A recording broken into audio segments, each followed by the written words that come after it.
tretie miesto vytancoval David Pikora, Eva Modlová z tanečného centra Fortuna Poprad. Posilne.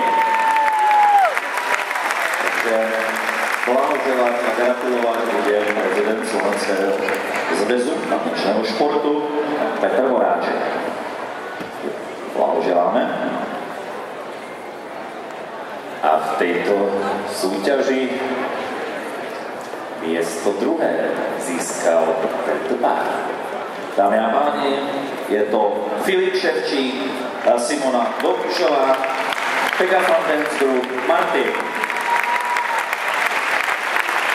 A cenu a pozornosť mi bude odezdávať prezident Slovenského zväzu tanečného športu, ale aj hlavný organizátor Juraj Fáber. A miesto prvé získal v tejto sérii súťaží Štefan Todt a Lucia Dobociová, tanečné centrum Meteor Košice.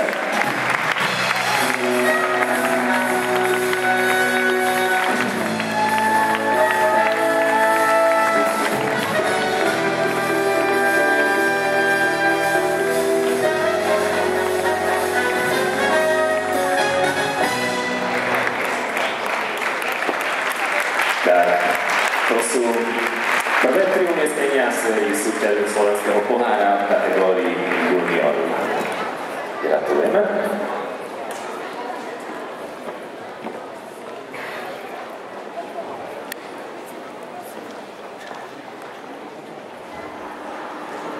Teraz počúvame, čo hovorí pán prezident.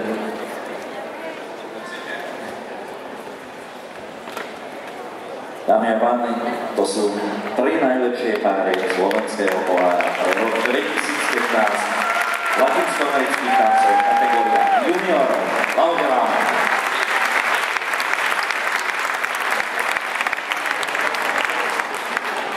Ďakujeme. No Viktor, čo by malo byť teraz?